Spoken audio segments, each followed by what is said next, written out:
Assalamualaikum warahmatullahi wabarakatuh. Innal hamdalillah wassalatu wassalamu ala Rasulillah. Asyhadu an la ilaha illallah wa asyhadu anna Muhammadar Rasulullah sallallahu alaihi wasallam la nabiyya ba'dah. Rabbi shrah li sadri wa yassir li amri wahlul 'uqdatam min lisani yafqahu qawli. Faqala Allah ta'ala fil Qur'anil Karim, a'udzu billahi minasy syaithanir rajim. Bismillahirrahmanirrahim. Innal ladzina yu'dzuna Allah wa rasuluhu la'anahumullahu fid dunya wal akhirah wa a'adda lahum 'adzaban muhina. Shadaqallahul azim. Puji dan syukur kita ucapkan pada Allah Subhanahu wa taala. Pada sore hari ini kita dapat hadir untuk melaksanakan salat asar secara berjamaah. Salam dan salam kita sampaikan buat junjungan kita Nabi Muhammad Rasulullah sallallahu alaihi wasallam dengan iringan doa Allahumma sholli ala Muhammad wa ala ali Muhammad. Judul pengajian kita pada kesempatan ini, laknat Allah bagi yang menyakiti Allah dan Rasulnya.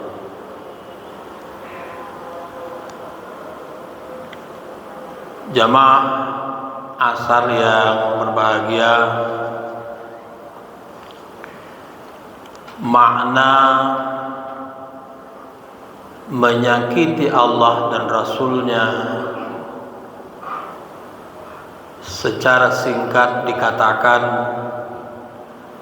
keluar dari garis-garis yang telah ditentukan oleh Allah dan Rasulnya, menyalahi perintah, kemudian melakukan apa yang dilarang oleh Allah Subhanahu wa taala, atau seperti yang dilakukan oleh setan bersama kaki tangannya, ya'muruna bil munkar wa yanhauna 'anil ma'ruf, melarang, menyuruh untuk melakukan kemungkaran dan melarang untuk melakukan yang ma'ruf. Itulah inti daripada menyakiti Allah dan Rasulnya. Manakala kita rinci, ada beberapa poin. Yang pertama adalah berbagai celaan dan hinaan kepada Allah, seperti orang-orang Yahudi menuduh Allah punya anak perempuan itu adalah untuk Allah, sedangkan anak laki-laki untuk mereka. Lalu yang kedua, berbuat penyimpangan, keluar dari garis, keluar dari aturan yang telah ditetapkan oleh Allah dan Rasulnya. Lalu yang ketiga adalah membuat patung-patung atau gambar yang makhluk yang bernyawa dengan tujuan untuk disembah.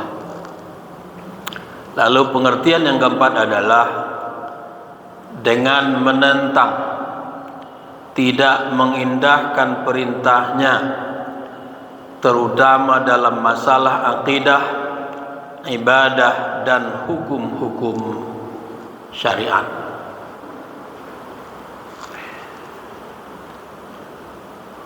Jamaah yang berbahagia, Allah Subhanahu wa taala menciptakan bumi dengan segala isinya adalah untuk manusia.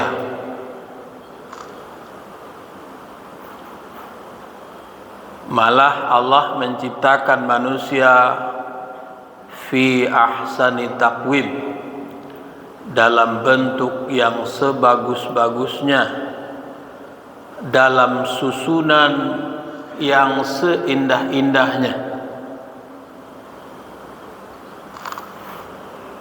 Tapi juga manusia dibekali oleh Allah hawa nafsu yang membutuhkan arahan, bimbingan dari agama yang dianut oleh seseorang.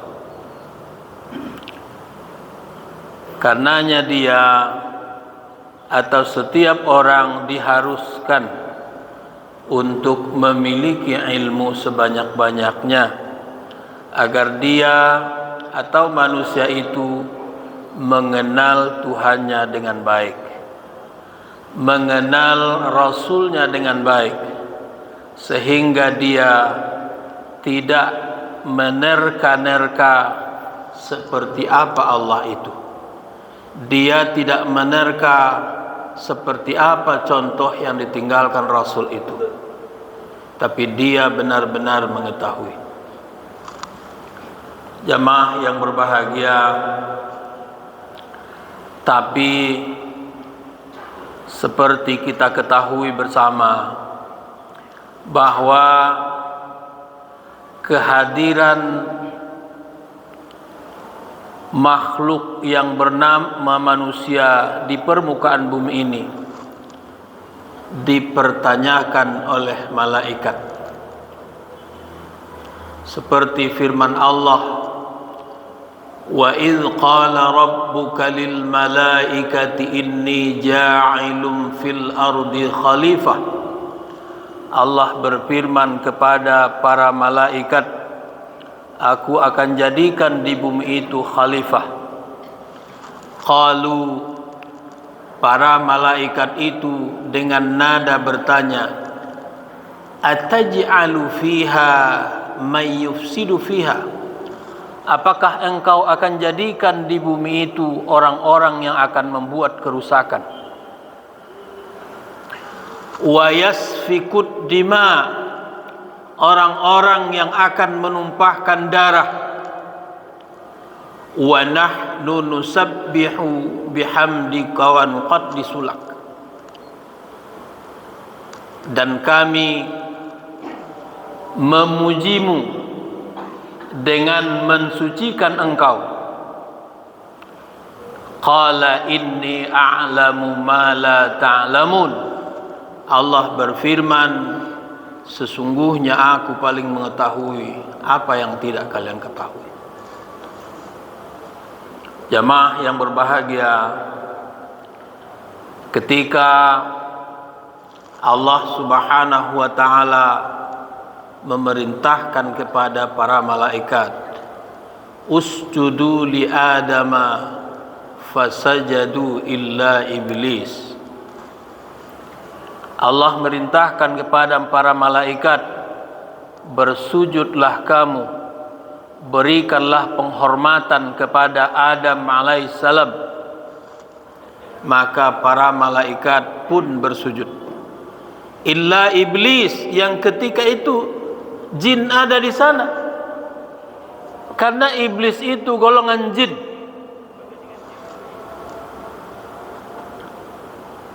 Dia pun membantah, enggan untuk ikut bersujud. Apa yang membuatnya sedemikian sombong dan congkaknya? Bahwa dalam riwayat lain disebut bahwa jin itu telah melakukan ibadah pada Allah Subhanahu wa taala di atas permukaan bumi ini, bahkan tidak sejengkal tanah pun di atas permukaan bumi ini yang tidak dijadikan oleh jin untuk tempat bersujud. dan itu pula lah yang membuat dia kemudian menjadi sombong. Jamaah yang berbahagia,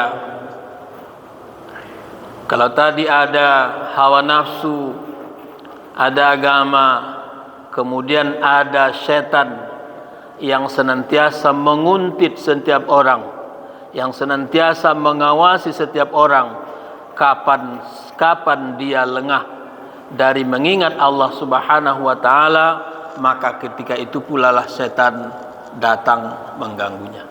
Ketahuilah bahwa setiap orang ada yang senantiasa mengawasinya dari tempat yang tidak diketahuinya.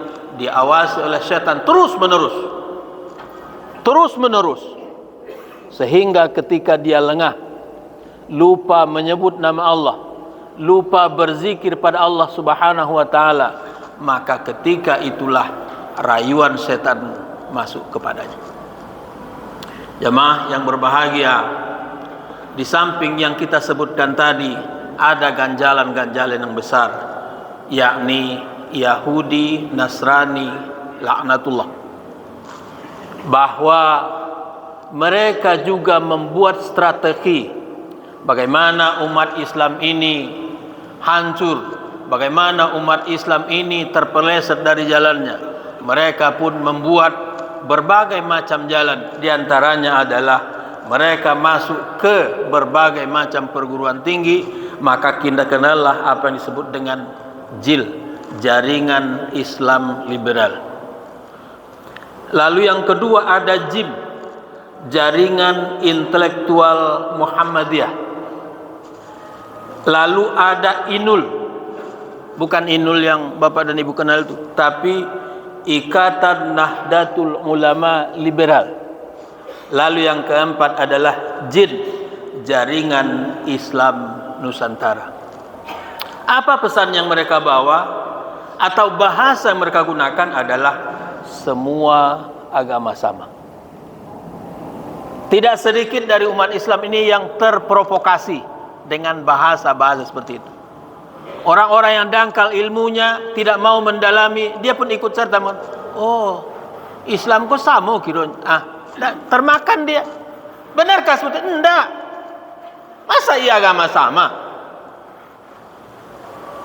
Lalu yang kedua bahasa yang dipakai adalah menolak penerapan syariat Islam.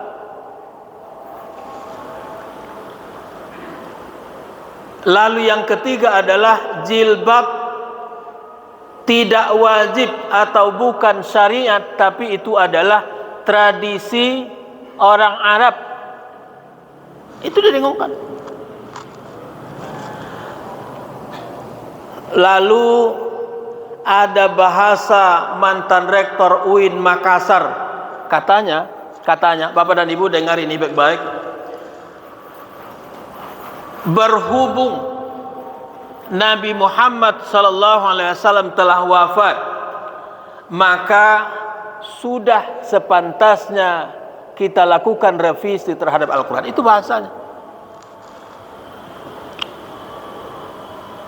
Dia menganggap bahwa Al-Quran adalah buatan atau sunsunan yang dibuat oleh Muhammad Rasulullah SAW. Padahal itu adalah firman Allah Subhanahu wa ta'ala.